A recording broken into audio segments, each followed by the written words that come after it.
여러분 평안하십니까? 오늘도 말씀과 함께 주님의 은혜 가운데 거하시기 바랍니다. 오늘 말씀은 에스겔 1장입니다. 1장부터 3장까지는 에스겔의 소명, 즉 선지자로 부르심을 받는 장면입니다. 에스겔은 바빌론의 포로로 끌려온 지 5년 만에 부르심을 받게 되는데요. 제사장의 신분으로 바벨론에 끌려와서 하나님과 백성들을 위해 아무것도 하지 못한 채 슬픔과 고통 속에서 지내야 했던 그의 마음이 어떠했을까요? 아마 자신의 정체성에서부터 바벨론에서 무엇을 하며 어떻게 살아야 하는지를 깊이 고민하면서 살았을 것 같습니다. 그런 에스겔을 하나님께서 부르십니다. 하지만 에스겔은 그 하나님의 부르심 앞에서 그저 감사할 수는 없었을 것 같습니다. 자신이 가야 할 길과 감당해야 할 사명이 얼마나 무거운 것인지를 알았을 테니까요. 하지만 에스겔은 결국 그 부르심에 순종합니다. 앞으로 펼쳐지게 될 그의 삶과 사역이 어떠할지를 상상해 보는 것은 어렵지 않습니다. 이미 서론에서 말씀드린 것처럼 하나님께서는 그에게 무거운 사명의 짐을 지우십니다. 사람들은 그가 전하는 메시지를 귀담아 듣지 않고 비웃습니다. 하나님께서 에스겔에게 사람들의 비웃음과 조롱을 받을 수 있는 여러 가지 이상한 행동들을 요구하셨기 때문이죠. 만약 하나님께서 우리에게 에스겔에게 요구하셨던 이해하기 힘든 그런 일들을 요구하신다면 과연 우리는 어떻게 반응할까요? 아마 대부분 순종하기 어려워하지 않을까요?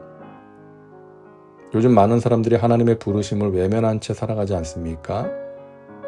힘든 일을 하기 싫어합니다. 물론 몸이 따라주지 않아서 그럴 수 있죠.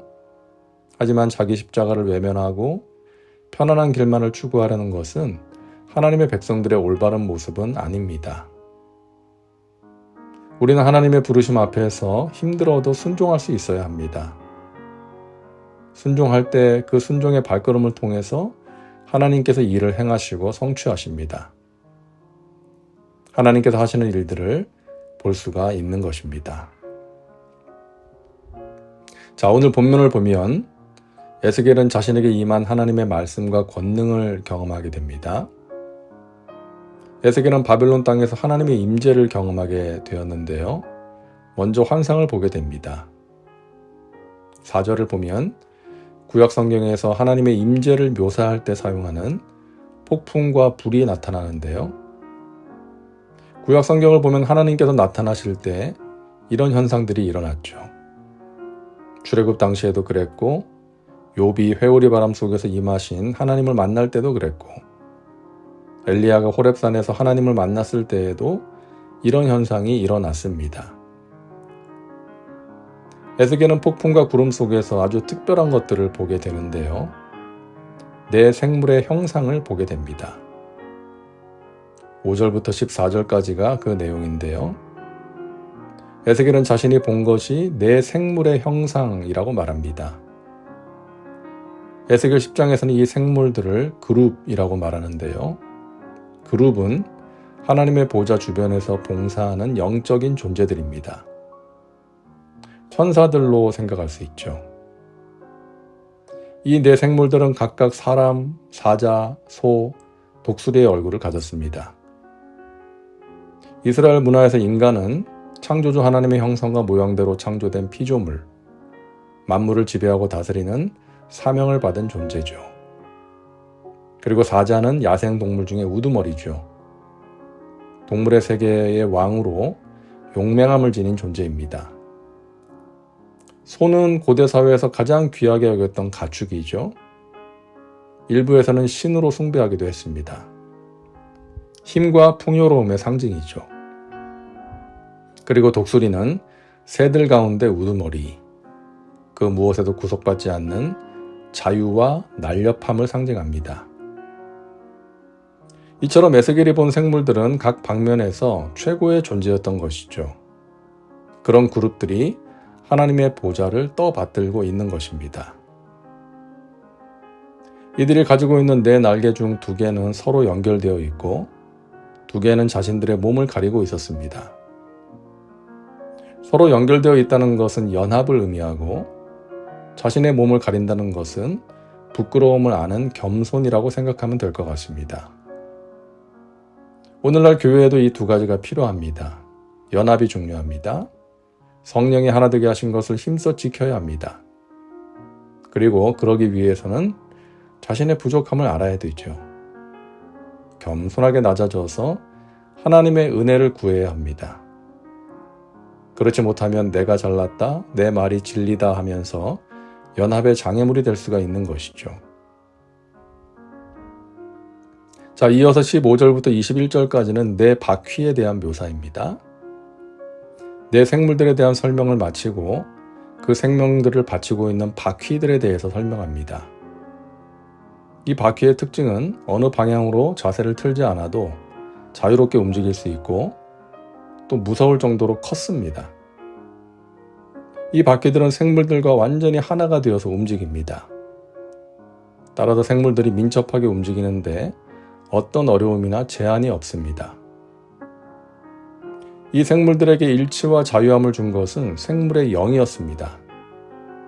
영이 움직이게 하는 대로 움직이고 바퀴도 생물도 움직이게 되는 것이죠. 에스겔서에서 이 영은 다양한 의미로 사용되는 중요한 존재입니다. 이 영은 에스겔의 사역에 직접적인 영향을 미칩니다. 환상이 시작될 때 폭풍 속에 임했고 환상이 끝날 때에도 에스겔에게 새로운 힘을 주어서 그를 일으켜 세우는 존재가 바로 영입니다. 오늘을 사는 우리에게도 절대적으로 필요한 존재죠. 바로 우리의 연약함을 도우시는 구원의 영, 진리의 영, 거룩의 영, 능력의 영이신 성령님이십니다. 자, 에스겔 1장의 마지막 단락인 22절부터 28절까지는 하나님의 보좌에 대해서 묘사하고 있는데요. 에스겔은 생물들 머리 위에 수정처럼 생긴 궁창이 있었다고 말합니다. 하나님의 보좌는 생물들의 머리 위에 펼쳐진 이 덮개 위에 있고 이 덮개가 사람들에게 두려움을 자아낼 정도로 위엄이 있었다고 말합니다. 그리고 덮개 위에 세워진 보좌는 남보석 같은 모양으로 되어 있고 그 보좌에 앉으신 분은 사람의 형상을 가졌다고 말합니다. 자, 이처럼 에스겔은 자기가 본 환상을 묘사하면서 뭐와 같다, 뭐와 비슷하다 이런 식으로 자주 묘사합니다. 사실 하나님을 정확하게 묘사할 수 있는 사람이 어디 있겠어요? 오늘 에스겔 1장을 보면서 우리는 정확한 그림을 그리기가 어렵고요. 에스겔이 본 환상의 모습을 정확하게 이해하기가 어렵지 않습니까? 우리는 하나님을 알 수 있지만 그 모습을 정확하게 묘사하기는 어렵습니다. 하나님의 형상과 영광은 이 세상의 그 무엇으로 설명할 수가 없는 것이죠. 하나님의 영광은 이 세상에 있는 모든 것들과 질적으로 다른 차원이기 때문입니다. 에스겔은 하나님의 보좌를 떠받들고 있는 생물들과 그 생물들을 지탱하는 바퀴들이 무한한 생명과 능력으로 가득 차 있다는 것을 부각시킴으로써 그들 위에 보좌를 두신 하나님은 얼마나 더 큰 생명과 능력을 지니신 분이신지를 깨닫게 하는 것입니다. 하나님은 인간이 상상할 수 없고 표현할 수 없는 영광과 능력을 가진 분이시라는 것이죠. 그 하나님께서 우리를 사랑하시고 우리와 함께 하시는 것입니다. 기도합니다. 사랑과 은혜가 풍성하신 하나님, 오늘도 말씀과 함께 살게 하시니 감사합니다. 에스겔이 본 환상을 보면서 정확한 그림을 그리기는 어렵지만, 이해하기는 어렵지만 하나님의 영광과 능력이 어떠한지를 아는 것은 어렵지 않습니다. 무한하신 영광과 능력의 하나님께서 우리의 아버지 하나님이 되어주시니 감사합니다. 하나님과 동행하며 하나님께서 행하시는 은혜의 역사를 체험하는 믿음의 백성들 되게 하옵소서. 에스겔이 고통의 길이지만 하나님의 부르심에 순종하여 사명을 감당했던 것처럼 하나님의 부르심에 순종할 수 있는 순종의 사람들 되게 하옵소서. 예수님의 이름으로 기도하옵나이다. 아멘. 오늘도 말씀과 함께 은혜 가운데 거하시기 바랍니다. 여러분 사랑하고 축복합니다.